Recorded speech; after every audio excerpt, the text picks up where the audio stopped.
Today's episode of DRL is brought to you by Hella Cocktail Company. My guests don't just come to DRL for me. They also come for the cocktails. Luckily, my friends at Hella Cocktail Company have my back. These guys make amazing mixes, from Bloody Mary to Margarita to Moscow Mule. They also make cocktail bitters, my secret ingredient, and now yours too. It's easy to feel like the best bartender in town when every bottle comes with a simple recipe on it. Hella Cocktail Company, bold flavor, real ingredients, hospitality. Mixing it up since 2011. Shop the collection on Amazon Prime or use code DRL online at hellacocktail.co for free shipping.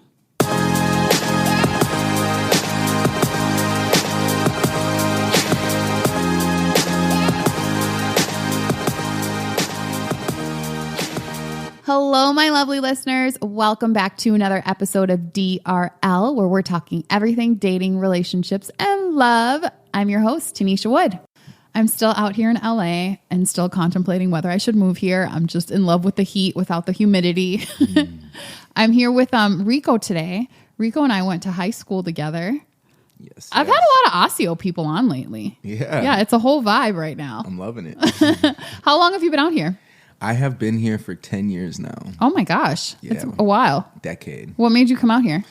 Just following my pursuits of the fashion industry. So yeah, I closed down my store in 2019 and I was like, it's either New York or LA, and created a little split chart of what I liked most about LA, what I liked most about New York, and LA just had so many things. Wow.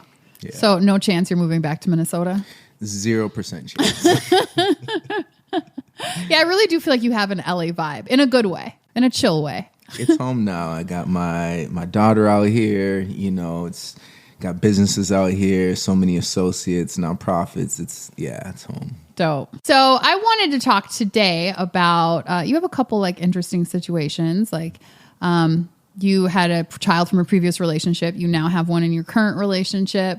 And I've sort of noticed on Instagram, you know, I just know people via their Instagram, like, and I dig deep sometimes. I'm like, I could tell you're on like a very spiritual, like just elevating on a higher plane type level right now. So I also want to talk about that and just what you're doing to elevate your thought and your mindset.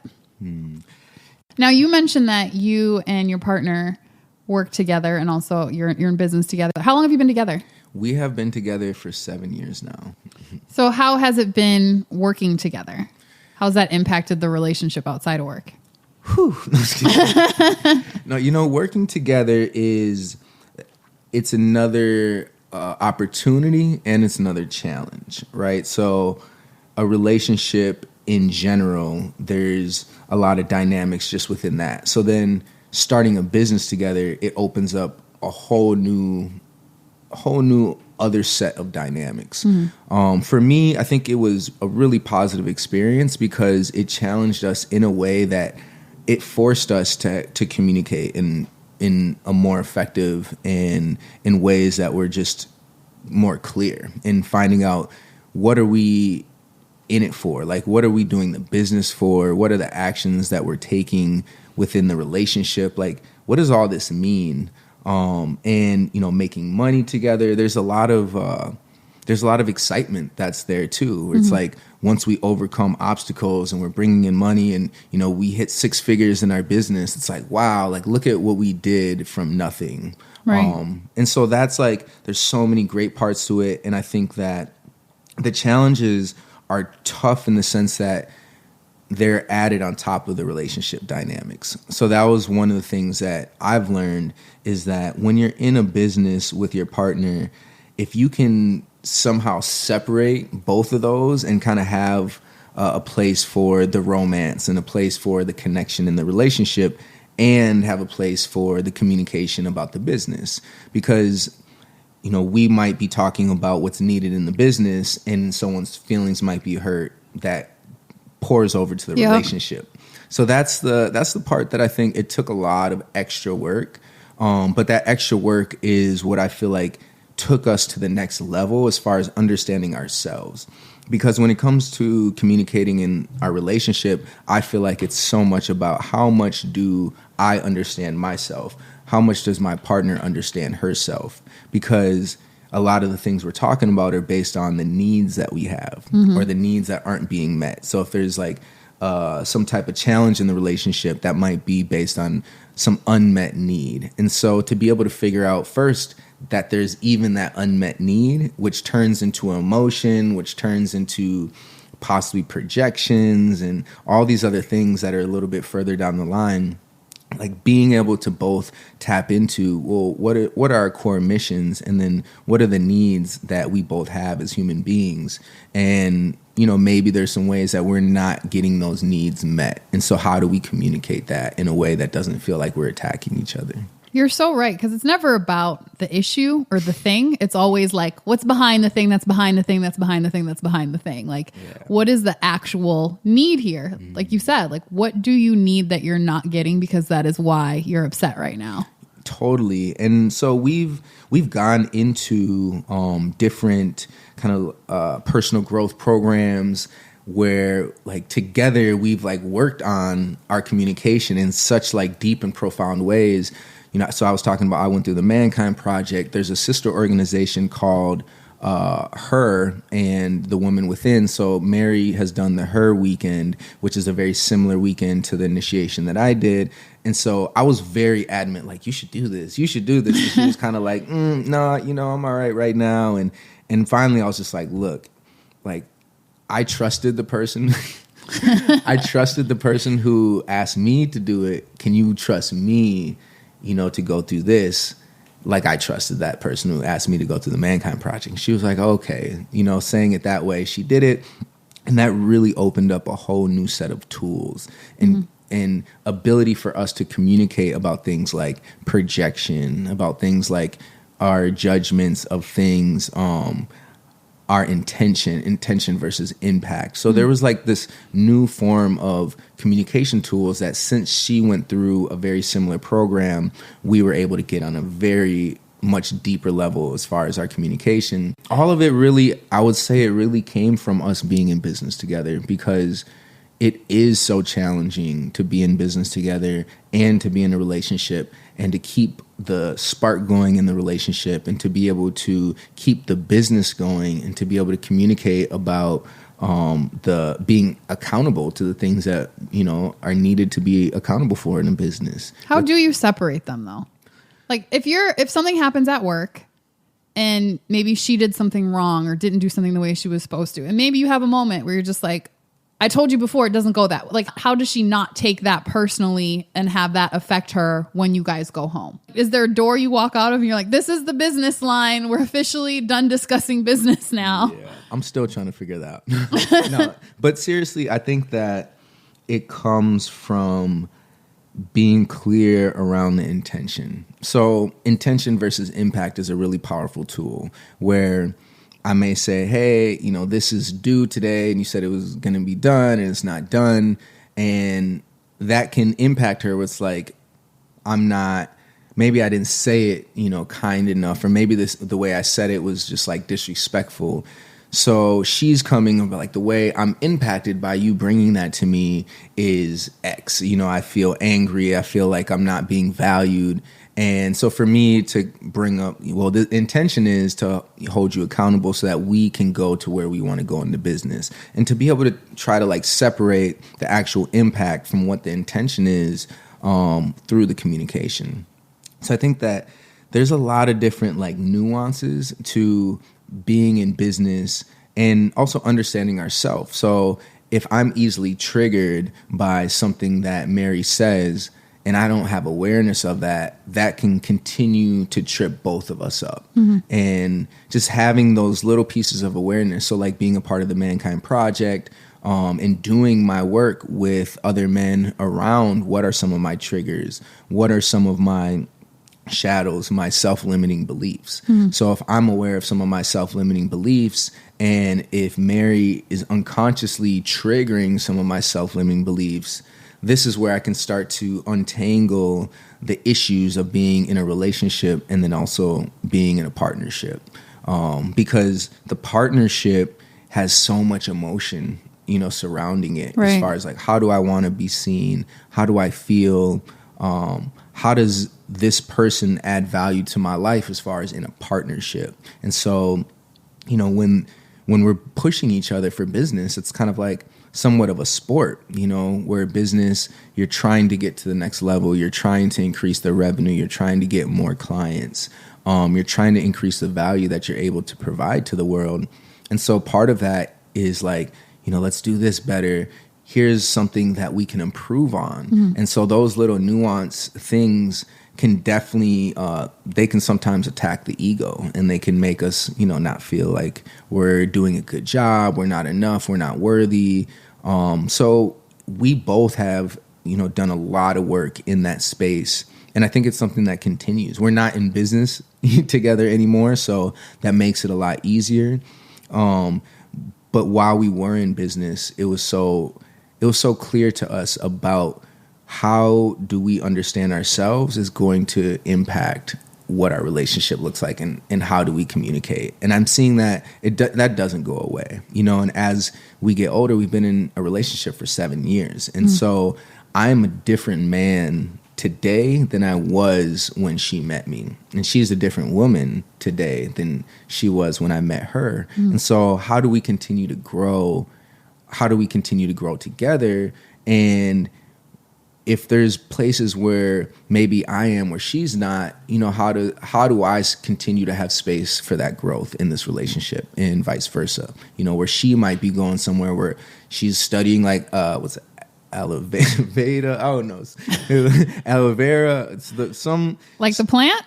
The concept of like food and like what you eat. I forgot what it's called. It's like I think like natural medicine from type? India. Yeah, I can't remember what it is, but she's diving deep into that, and I think it's amazing. I don't understand it. Like I don't even know what it's called. I'll bring it up later, but.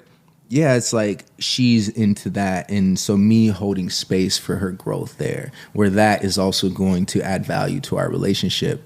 But I'm not going down that path with her, at least right now. And so just being able to see that in each other. I think one of the things that people tend to do when they've been in relationships for a long time is compare the person you are now to who you were. And at times in a disappointing way. Like, well, you used to do, and they're always sort of stuck on the person that they met versus getting to know the person that's in front of them today. And that's where a lot of the issue is. It's like, you shouldn't be the same person you were 7 years ago. Like, do you not want to grow? If you're not growing, you're dying. Right. We're both good at that. We're good at, seeing the past. But I think we're also getting better at that. And we just did this exercise together that was super powerful around how do we want to design a relationship? So a relationship by design, instead of just like letting our relationship happen, both of us taking the time to journal about like, what does it look like if we designed our relationship? If you had the exact type of relationship that you wanted with me, and I had the exact type of relationship that I wanted with you, what does that look like? And then, how do we get there? Where are we now in comparison to what that looks like?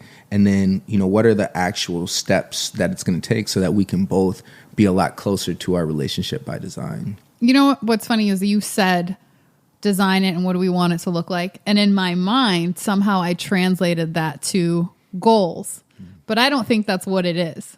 Right? In my mind, I'm like, okay, so in 5 years, we want to do X, Y, and Z. Maybe we want to own a house here. But that's not actually what you meant. And it's funny because I'm trying to conceptualize that and do that in my mind when you said it. And I was like, wait, do I not know the type of relationship I want? Or am I just so stuck on like the next step that it's like, okay, well, these are the goals. But yeah, like what would it look like if I was in the ideal relationship, and how would I plan and design that? I've never actually thought about it in that way before. I think it's a really powerful exercise, and I think goals is a part of it, and the relationship by design is going to set the stage for those goals. So it's like, for me, I think about, how do I want to wake up? What time do I want to wake up? How do I want to feel when I'm waking up? What's happening in that first hour? What's happening in the second hour? What's happening when I begin my work? Like, how do I feel? Who are the people that I'm around? When we're having dinner, what does that look like? What does my community look like? And so when I think about goals, I think that sets the stage for me to actually go after my goals. So if I think about anything I want to accomplish, if I'm really going to be able to accomplish those things, I'm going to want to wake up in the right way. I'm going to want to fill my body with the right energy in the morning, to have the right mental capacity so that I'm able to create the deals that I see myself creating and closing those deals. During the day, how do I actually be in my mission? Like, what does that look like? What are the things that I want to be intentional around? Like, what is my energy? So I think about just how do I want to treat people? I think a lot about how do I want to feel, because I think that the work that we do on a day-to-day basis, it becomes our life.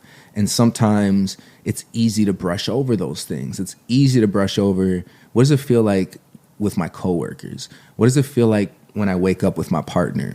Do I get positive energy from my partner? Do I get the affection and the love that I really want from my partner? Do we have conversations that are empowering me, that make me feel like I can go out into the world and be the person that I know I am, that I'm going to be valued, that I am valued? So thinking about those things on a really like deeper level. What is the design for your relationship? Like, what is your ideal? Yeah, so for me, it's waking up in the morning. It is having a connection. It's being intimate. It's having affection from my partner. I love starting my day with the tea ritual. I make a chai latte every morning. And it's a lot about just positive energy. I want to be in the state of mind that's going to continue throughout the day. So my partner having that, sharing that energy with me, sharing about things that we're excited about for the day, possibly talking about our wins from yesterday or, the weeks past, and just being able to be in an environment where I'm at my strongest. And so being in that space and then looking at, all right, what does my work day look like? Who are the people who I'm going to be communicating with during my work day? What is the energy that I'm bringing to their life? Because for me, I can't expect anybody to bring energy into my life that I'm not willing to bring into their life. 100%. So if I want kindness, if I want love, if I want appreciation, if I want dedication and discipline from the people I'm working with, then I have to be committed to giving those things. So the relationship by design is thinking about what I want, but it's also coming up with personal agreements that's going to hold me accountable to being in that relationship by design. So yeah, it's in going back to, the dinner and having my community, having dinners with people that I love. And then I have like my PM work schedule where like as a DJ and as an artist, as a coach, I didn't know you DJ. I do. You do a little bit of everything. I love the music and spreading the vibes. But yeah, just having that energy. And so that's my relationship by design is it revolves around the life that I want to live every single day. It's has nothing to do with how much money I have in my bank account, how much money I'm making. That is a result of me living in my relationship by design. Do I feel the way I want to feel in my relationship? And just being able to be attuned to that. And I think that goes back to what I was talking about as far as the needs. Like, what are my needs as an individual?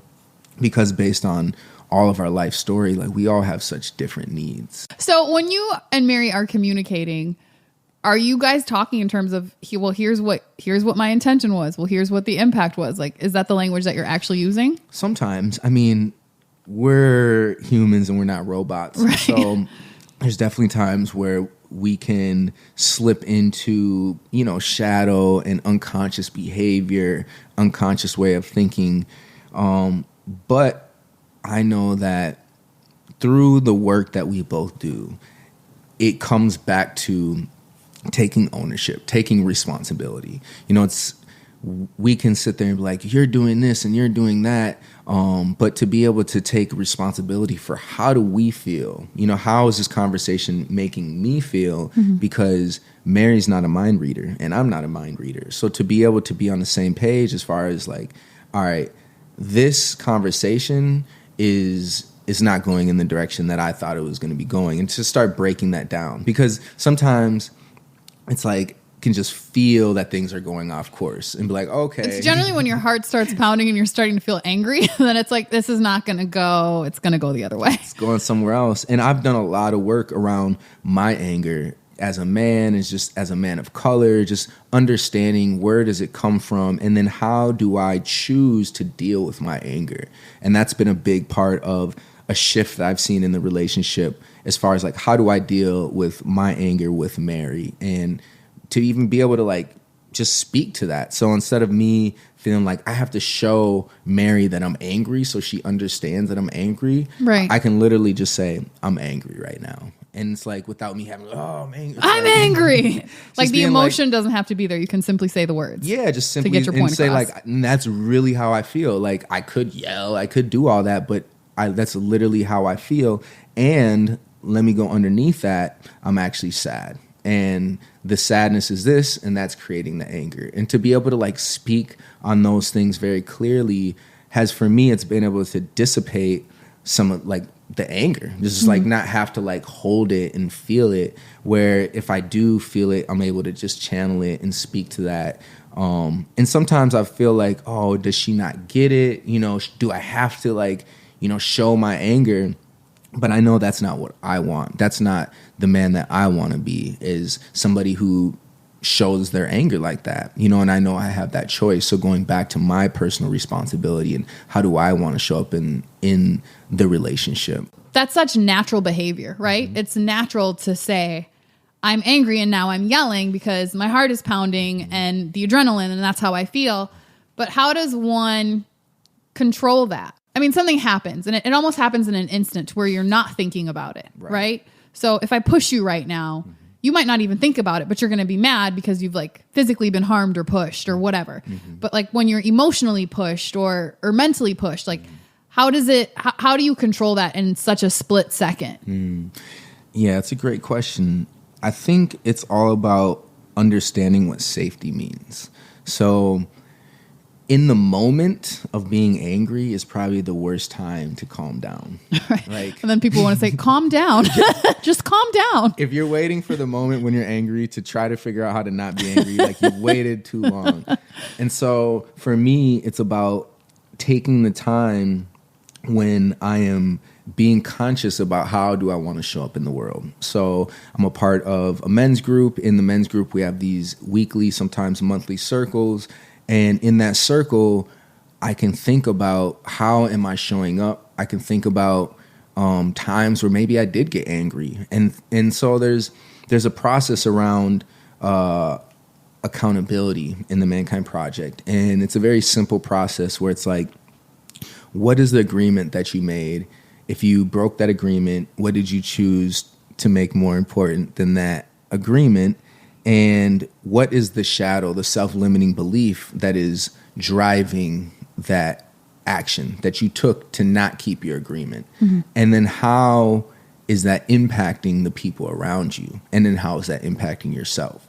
So going through that process like hundreds of times about a bunch of different things. So I might I might make an agreement that I want to yell less, right? So I might see, when I get angry, I'm yelling. So I might make an agreement that I'm not going to yell when I get into a disagreement, right?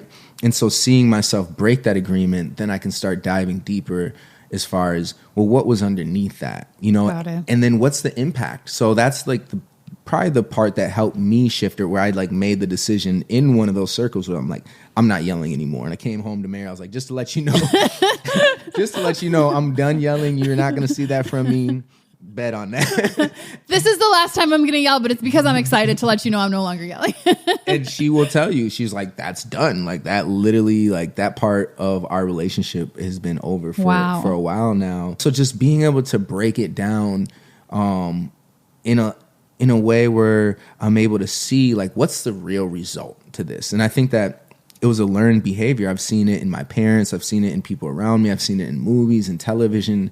So it's something that's very like normalized by our society, just like this anger in men. And I think that, you know, there's a lot to be angry about. I think that as a man of color, I see things, and I've learned that I see things that other people don't see. I'm a multicultural man, so I have a Jewish white mother.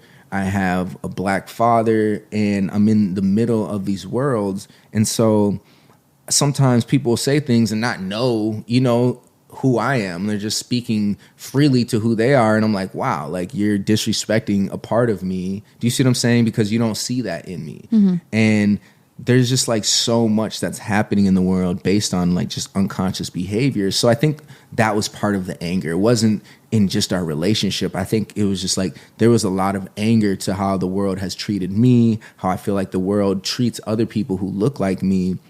And so some of that was coming out. And so the more I was able to process that anger on a larger scale, the less it was coming out in just random conversations that I was having. And isn't that interesting how when you're angry, it's like everything that you've dealt with in your life ever is what's coming into that moment. It's not necessarily even about the thing, but it's just like all the anger I have inside of me can come out at any moment, and it can be triggered by anything. And sorry if you're the person in front of me when it does. Yeah. And I think in relationships, it's so important to see that, where we might see the pain in our partner, right? And something that we might have done, right? Or maybe something we didn't do. So there can be a pain point in that, or a trigger in that. But what we sometimes don't understand is that a lot of times that's not based on what we did or didn't do. That's something that they have been dealing with for years and years, and we're just reminding them of a pain point that we have nothing to do about. And so I think that that's something that the work allows the relationship to dive deeper, so that those triggers aren't just like landmines that we're sometimes like, oh, I forgot that I can't say that about that topic. Or, when I try to, when I try to help you be accountable for this, it's bringing up this issue, which has more to do with your mom than it has to do with me. So there's all these different parts of our history that if we don't take a look at, they can really repeat in the relationships. They'll never go away. Yeah. You co-parent. Mm-hmm. Do you use these skills in your relationship with your ex? And how is that whole situation and dynamic? So yes, I do. The dynamic with my ex is we co-parent and we have the same intention, which is to raise Enrico to be an amazing person, amazing human being. And we might have different ideas of what that looks like, but we have the same intention. So I think we always go back to that intention. And yeah, I think that's really the core of our relationship. I wouldn't say our relationship has a lot of depth, but we're on the same page for our love for our son and our want to just continue to support him to be, the happiest and most successful human being he can be. Now he's 15, your son, and you have a 4-year-old. Mm-hmm. What do you know now about parenting that you maybe didn't know then? I feel like now I'm a lot more trusting. The first child, it's just like, oh, fuck. Like, what am I going to fuck up? What am I going to do wrong? And then I get a little bit older and I'm like, oh yeah, I'm definitely going to fuck shit up. It's just going to happen. I can't stop that. But what I can do is I can be there and be very loving and very, very supportive to whatever is going on. And I think that it's part of a parent's job somewhat is to fuck up a little bit, because being a perfect, quote unquote, perfect parent in itself is going to create issues with the child. Plus, I don't think that actually exists. No, I mean, that's why I say quote unquote. It's like you can be anybody's child and there's going to be issues, right? And it's just like, it doesn't matter how much money you have, how much time they spend with you. We almost need to create issues in order to find that balance. And there's this concept of like bad father, good father, bad mother, good mother. And so sometimes when a parent dies early, what children do, their psychology is they'll either paint them as good mother or bad mother, because they don't want to say, oh, my mother died, she had some issues, she showed up late or whatever the real of her mother is. And so that can internalize like, I'm supposed to be perfect. And so being able to see the realness in our parents, I think is a really important part of us seeing the realness and the humanness inside of ourselves, which then allows us to be humble. It allows us to allow people to make mistakes and to grow. But yeah, I think that that's something that I've seen as far as just being able to understand my parents and understand both sides of them, you know, their gold and the shadows, which the more I see that, the more I accept my gold and my shadows. It's interesting because I think we are able to easily have relationships with other people in which we can say they're not perfect and, oh, I forgive and I'll look past that, you know, in friendships and in relationships. But for whatever reason, when it comes to parents, they're under a microscope and they better not do anything wrong. It's like they're expected to literally be perfect and not be human beings to their children. Yeah. And it's so unhealthy to hold our parents to such high regards. I think that the moment we see our parents as human beings is the moment we start to take responsibility for our own life. So how was it coming into a new relationship, already having a child? Yeah, I think it's something that takes consciousness and thought. You know, I'm obviously protective, so I'm not like in a rush to like introduce my son to a new person. So I think that was a big part of the process of like getting to know Mary and being able to understand like what does she mean to my life, so that if I was to talk to my son about that, I would even be able to have clarity. Yeah, it's something that I like to surround myself with people who make me into a better person and who are loving. And so in that way, I feel comfortable bringing my children around people like that. And just having that discernment is super important to me. So what's next for you?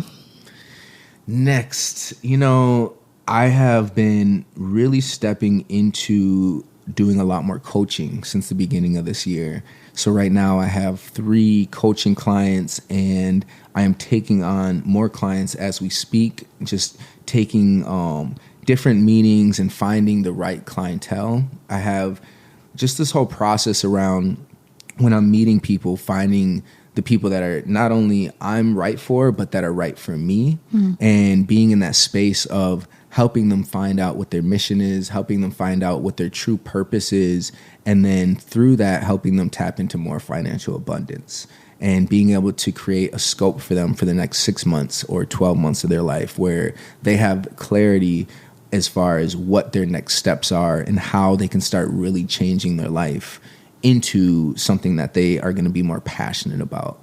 I think I heard a statistic of like 80% of people out there do not like what they do on a I'm not day-to-day. surprised by that. Yeah, and I just think that we have one life to live, right? And we're out here and we all have so many different abilities to add value to the world. And as just almost like selfishly, I want to help people tap into that. Because it's like every movie we've ever seen, every piece of clothing, every restaurant we've gone to, all those things are created by people who are passionate about what they do and they're in their purpose and they're in their mission. And I want more of that. You know, as a DJ, like I love good music, you know, I love spinning good music. I love dancing to good music. I want there to be more artists. You know, I love going to awesome restaurants. So I want there to be more chefs. And so just being that person who's going to be a beacon of light for folks is a big part of where I'm headed. And that's a part of the nonprofit work that I'm doing, launching a podcast around that. What's your podcast going to be called? Do you know yet? Yeah, it's the Real Change Agent podcast. And that's from therealchangeagent.com, which is my coaching website. And yeah, all the work that I do in that realm is around helping people change their lives and being a change agent, you know, changing my life in so many different ways, just from moving out to LA, my lady, like helping her change her life. Like she loves food. And so she comes from the fashion industry and being able to help her find a new career path where now she's the director of marketing at Tender Greens and loving what she's doing, That's awesome. Eating amazing food all the time. And that's like unconsciously, that's what I was doing for her. And that's what I was doing for like everybody in my life. And so now just adding consciousness to that work and expanding on it, it's really profound work. And I feel so grateful to be doing it. That's amazing. Yeah. My mom told me something recently that I'll never forget. She said, a year of unhappiness takes 3 off your life. And she told me that because I was in a job that I just was completely unfulfilled by in every way you could ever possibly imagine. And when she said that, I was like, you're right. I got to quit. Like, it's literally shortening my life. So that's what unhappiness does. And like doing something that is not meant for you and that is not within your vision and your purpose, it literally shortens your life. It shortens your life, and it limits your potential even in earning, right? So it's like, we think that we're at this place where it's like, oh, I'm making good money, but I'm not happy. It's like, well, imagine how much money you could make if you were really happy. And just on an annual basis, even if you were making $10,000 more a year, 10 years, that's $100,000. And to be able to just make these small adjustments in our life that can change somebody's whole life. I think we're all put here to do a couple things. You know, I think like we all have a specific thing that we're meant to do, and that's like our gift to the world. Mm-hmm. And when we don't do that, like we can't really give all that we're supposed to give because we're not doing the right thing. And we know when we're not. So it's not like we're just like, but I'm perfectly amazing and happy doing this thing. That's not your, you'll know it when you find it. You know what I mean? And you know when it's not there. And once you find it, you're like, okay, this is the thing I need to be doing. Like, and then everything else will come from that. Yeah. And I think today more than ever, like we're living in this modern time where we have more choices than ever. You know, where whether you're a man or a woman, there used to be so much more structure in our society. Like, what did we do for work? How do relationships look? Mm-hmm. How did our sexuality look? And now there is so many more options. And I think that can be overwhelming for people, because now it's just like, you don't get told what to do by your family. It's like, we're in the family shoe business and that's what you're going to do. Right. Now the sky's the limit. And so I think that's also why there's a lot of anxiety. You know, there's so much anxiety in our society because we have to now figure it out, and there's no rule book. There's no playbook. And so I think that it's podcasts like these. There's a lot of things that are starting to give people access to, well, what can my life look like? What can my relationship look like? Because there's literally no plan, and I need to have some type of structure. You know, I need to understand the steps of this abstract concept, which is life, you know, this abstract concept of being happy. And so, you know, figuring out the steps, I think that adds light to this darkness that people are going through right now. I love it. I love the path you're on, Rico. And I'm so glad that we got a chance to talk today. It is such a blessing, and I love the work you're doing. So thank you so much for having me. So where can people find you? So they can go to therealchangeagent.com. Definitely hit me up on Instagram and Twitter. I'm at Enrico Moses, ENRICO MOSES. I am also available online, Professor Moses. Hit up Amazon and say, I want to listen to Professor Moses. You'll get some of that love on Spotify, Apple, all that jazz. Definitely Google Professor Moses if you want to listen to some of my mixes.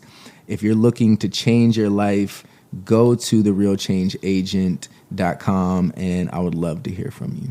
Awesome. We'll share some of your links on the page. Amazing. Thanks. And please reach out to me at Tanisha Wood on Instagram, Facebook, and Twitter, and let me know what you think of the show. And until next time, wish me love. Hello again, my lovely listeners. Thank you so much for tuning in to today's episode of DRL. If you like the show, be sure to go on iTunes and leave a rating and also write a review. And don't forget to share with your friends and tell them all about DRL. Thank you so much for supporting.